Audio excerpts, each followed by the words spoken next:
জাবালে নূর সৌদি আরবের মক্কা আল মুকাররমার অন্যতম একটি ঐতিহাসিক পাহাড়।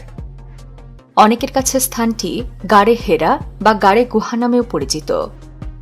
পবিত্র কাবা ঘরের উত্তর পূর্ব দিকে অবস্থিত এই পাহাড়টি ইসলাম ধর্মাবলম্বীদের কাছে অত্যন্ত গুরুত্বপূর্ণ, কেননা হযরত মুহাম্মদ সাল্লাল্লাহু আলাইহি ওয়াসাল্লাম এ পাহাড়ের হেরা গুহায় আল্লাহর ইবাদতে নিমগ্ন থাকতেন এবং তিনি প্রথম ওহী এখানেই লাভ করেছিলেন। বিশ্বপ্রান্তরের আজকের ভিডিওতে আমরা এই জাবালে নূর সম্পর্কে বিভিন্ন জানা অজানা এবং গুরুত্বপূর্ণ তথ্যগুলোই জানব।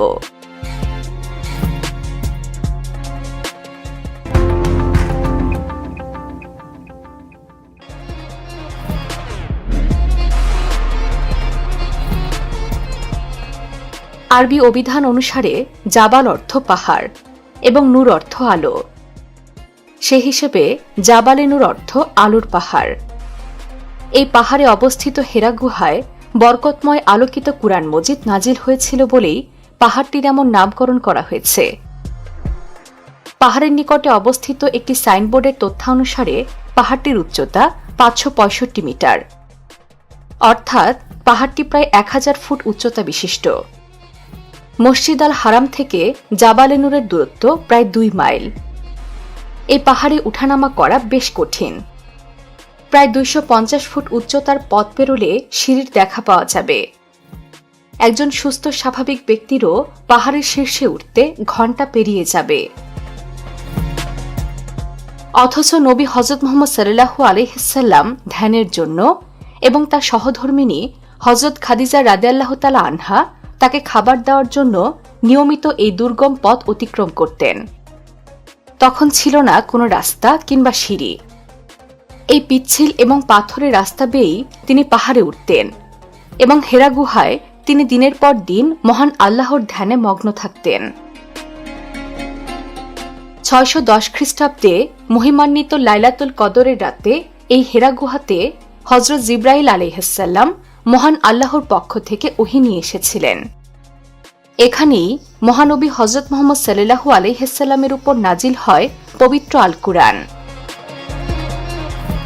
প্রায় 3.5 মিটার দৈর্ঘ্য এবং 1.75 মিটার প্রস্থ বিশিষ্ট এই গুহাটি দেখে অনেকেই বিস্মিত হন। স্বল্প আকৃতির এই স্থানে স্বাভাবিকভাবে দাঁড়ানো কষ্টকর, অথচ এই স্থানে নবী হযরত মুহাম্মদ সাল্লাল্লাহু আলাইহি ওয়াসাল্লাম একটানা অনেক সময় কাটিয়ে দিতেন কেবলমাত্র মহান আল্লাহ তাআলার ধ্যানে মগ্ন থাকার জন্য। বর্তমানে পৃথিবীর বিভিন্ন প্রান্ত থেকে হজ উমরা পালন করতে আসা লক্ষ লক্ষ ধর্মপ্রাণ মুসলমান প্রথম কোরআন নাজিলের স্মৃতিবিজড়িত এই স্থানটি দেখতে আসেন। পাথুরে এবং দুর্গম রাস্তা পাড়ি দিতে সামান্য পরিমাণেও কার্পণ্য করেন না তারা। তবে ধর্মপ্রাণ মুসলিমদের পাশাপাশি নবী হযরত মুহাম্মদ সাল্লাল্লাহু আলাইহি ওয়াসাল্লামের জীবন সম্পর্কে অধ্যয়নরত পণ্ডিত ও ইতিহাসবিদদের জন্য তাৎপর্যপূর্ণ স্থান এই জাবালে নূর পাহাড়টি। আধ্যাত্মিক শুদ্ধি এবং জ্ঞানার্জনের জন্য বর্তমানে সমগ্র বিশ্বব্যাপী অনেকের কাছেই পরিচিতি লাভ করেছে স্থানটি।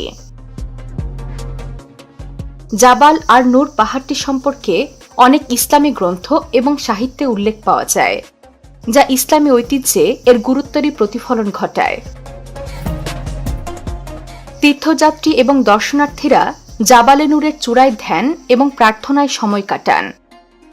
শান্ত এবং নির্মল পরিবেশে অনেকেই প্রার্থনায় অনেক সময় কাটিয়ে দেন। তবে এখানেই শেষ নয়। প্রার্থনা শেষে শ্রদ্ধা এবং ভক্তির চিহ্ন হিসেবে অধিকাংশ মানুষই স্মৃতিস্বরূপ কোনো লিখিত প্রার্থনা কিংবা ছোট কোনো উপহার রেখে যান এই পাহাড়ে। কেউ যদি জাবালে নূরের রাস্তা পাড়ি দিয়ে শীর্ষে উঠতে যান, তবে কিছুক্ষণ পরপর কতগুলো দোকানের দেখা পাবেন। দোকানগুলোতে চা, পানি এবং বিভিন্ন ঠান্ডা পানীয় বিক্রি করা হয়। কিছু দোকানে ফলের রস এবং তাজা ফলেরও দেখা মিলবে। এসব বিচিত্র অভিজ্ঞতার পাশাপাশি পর্বতারোহীরা পাহাড়ের চূড়া থেকে চোখ জোড়ানো দৃশ্য উপভোগ করতে পারবেন।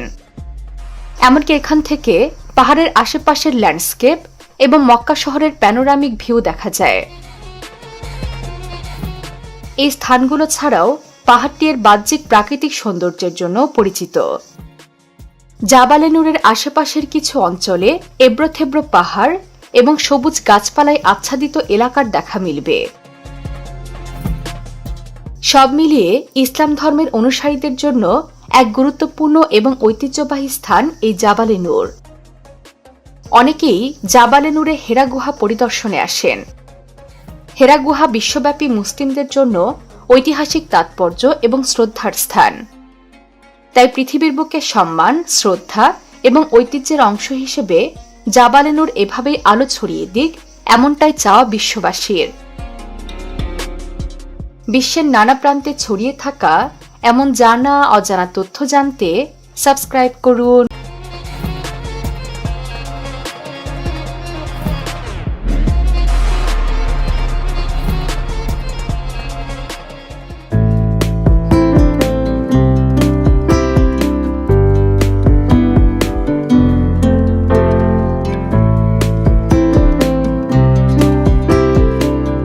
কোরআন রিসিভ করতে বিশ্বনবীর যে কত কষ্ট হয়েছে বুখারীর বর্ণনা।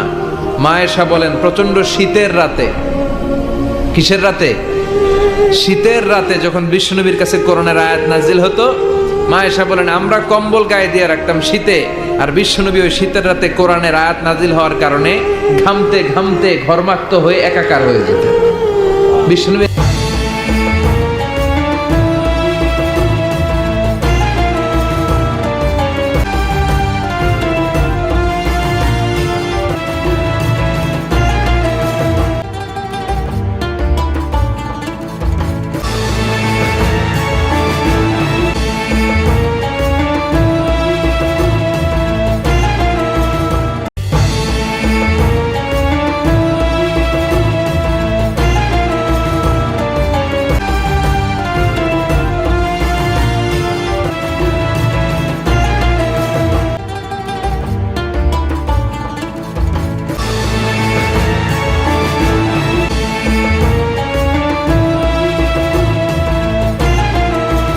অনেকের কাছেই পরিচিতি লাভ করেছে স্থানটি। জাবাল আর নূর পাহাড়টি সম্পর্কে অনেক ইসলামী গ্রন্থ এবং সাহিত্যে উল্লেখ পাওয়া যায়, যা ইসলামী ঐতিহ্যে এর গুরুত্বেরই প্রতিফলন ঘটায়। তীর্থযাত্রী এবং দর্শনার্থীরা জাবালে নূরের চূড়ায় ধ্যান এবং প্রার্থনায় সময় কাটান। শান্ত এবং নির্মল পরিবেশে অনেকেই প্রার্থনায় অনেক সময় কাটিয়ে দেন। তবে এখানেই শেষ নয়। প্রার্থনা শেষে শ্রদ্ধা এবং ভক্তির চিহ্ন হিসেবে অধিকাংশ মানুষই স্মৃতিস্বরূপ কোনো লিখিত প্রার্থনা কিংবা ছোট কোনো উপহার রেখে যান এই পাহাড়ে। কেউ যদি জাবালে নূরের রাস্তা পাড়ি দিয়ে শীর্ষে উঠতে যান, তবে কিছুক্ষণ পরপর কতগুলো দোকানের দেখা পাবেন। দোকানগুলোতে চা, পানি এবং বিভিন্ন ঠান্ডা পানীয় বিক্রি করা হয়। কিছু দোকানে ফলের রস এবং তাজা ফলেরও দেখা মিলবে। এসব বিচিত্র অভিজ্ঞতার পাশাপাশি পর্বতারোহীরা পাহাড়ের চূড়া থেকে চোখ জোড়ানো দৃশ্য উপভোগ করতে পারবেন। এমনকি এখান থেকে পাহাড়ের আশেপাশের ল্যান্ডস্কেপ এবং মক্কা শহরের প্যানোরামিক ভিউ দেখা যায়। এই স্থানগুলো ছাড়াও পাহাড়টি এর বাহ্যিক প্রাকৃতিক সৌন্দর্যের জন্য পরিচিত। জাবালে নূরের আশেপাশের কিছু অঞ্চলে এবড়োথেবড়ো পাহাড় এবং সবুজ গাছপালায় আচ্ছাদিত এলাকার দেখা মিলবে। সব মিলিয়ে ইসলাম ধর্মের অনুসারীদের জন্য এক গুরুত্বপূর্ণ এবং ঐতিহ্যবাহী স্থান এই জাবালে নূর। অনেকেই জাবালে নূরে হেরা গুহা পরিদর্শনে আসেন। হেরা গুহা বিশ্বব্যাপী মুসলিমদের জন্য ঐতিহাসিক তাৎপর্য এবং শ্রদ্ধার স্থান। তাই পৃথিবীর বুকে সম্মান, শ্রদ্ধা এবং ঐতিহ্যের অংশ হিসেবে জাবালে নূর এভাবেই আলো ছড়িয়ে দিক, এমনটাই চাওয়া বিশ্ববাসীর। বিশ্বের নানা প্রান্তে ছড়িয়ে থাকা এমন জানা অজানা তথ্য জানতে সাবস্ক্রাইব করুন।